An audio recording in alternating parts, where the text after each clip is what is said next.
রাজনৈতিক দল রয়েছি ছোটদেরকে ধীরে ধীরে সামনে এগিয়ে যেতে না দেই, তাহলে আমাদের মধ্যে ধীরে ধীরে এমন একটি মানসিকতা আসবে, যেই মানসিকতা হয়তো আমাদেরকে ধীরে ধীরে একটি স্বৈরাচারী আচরণের দিকে নিয়ে যেতে পারে। পক্ষে বিপক্ষে কথা থাকবে, যুক্তি তর্ক থাকবে, কিন্তু দিন শেষে যেটা দেশের জন্য, দেশের মানুষের জন্য মঙ্গলকর, আমরা সবাই যেন সেটাতে ঐক্যবদ্ধ হতে পারি। বাংলাদেশ পুলিশ নামক যেই প্রতিষ্ঠানটিকে খুনি হাসিনা ধ্বংস করে দিয়েছে, সেই প্রতিষ্ঠানটি যেন কাজের মাধ্যমে তার গৌরবটি আবার ফিরিয়ে আনে। এই খুনি হাসিনার বিচার যেন আমরা ঐক্যবদ্ধ ভাবে করি। কোন অপরাধীর জন্য সুপারিশ নিয়ে আমরা যেন থানায় না যাই। খুনি হাসিনা জান নিয়ে পালিয়ে যাওয়ার পরে আমরা এই বাংলাদেশ নিয়ে যে স্বপ্নগুলো দেখেছিলাম সেগুলো আমরা বাস্তবায়ন করতে চাই, তাহলে আমাদের এই রাজনৈতিক দলগুলোকে ঐক্যবদ্ধভাবে কাজ করতে হবে।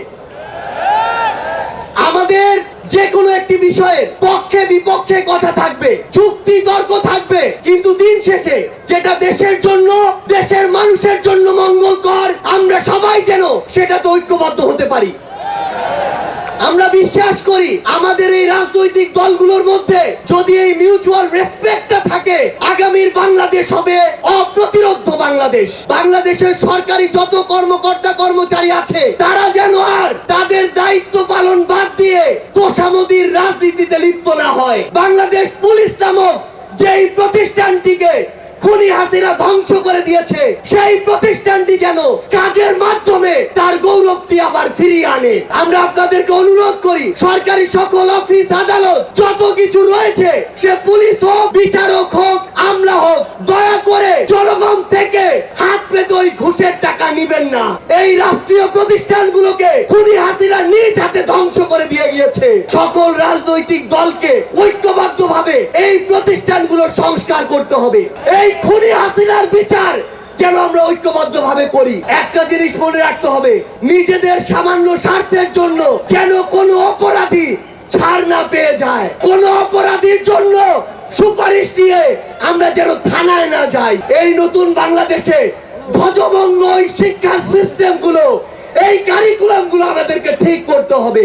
এই বাংলাদেশকে বাংলাদেশপন্থী হিসেবে গড়ে তুলতে হবে। আমরা আপনাদের কাছে অনুরোধ করি, আগামীর যে বাংলাদেশ আমরা স্বপ্ন দেখি, সকল রাজনৈতিক দল যদি ছোট ছোট স্বার্থগুলোকে এক পাশে রেখে ঐক্যবদ্ধ ভাবে কাজ করি, তাহলে সেগুলো আমরা বাস্তবায়ন করতে পারবো।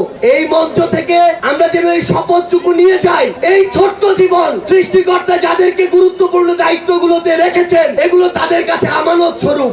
আমরা যেন এই ছোট্ট জীবনে এত বড় দায়িত্বের আমানত গুলো দয়া করে খেয়ানত না করি। আমরা যদি যারা বড় রাজনৈতিক দল রয়েছি ছোটদেরকে ধীরে ধীরে সামনে এগিয়ে যেতে না দেই, তাহলে আমাদের মধ্যে ধীরে ধীরে এমন একটি মানসিকতা আসবে, যেই মানসিকতা হয়তো আমাদেরকে ধীরে ধীরে একটি স্বৈরাচারী আচরণের দিকে নিয়ে যেতে পারে।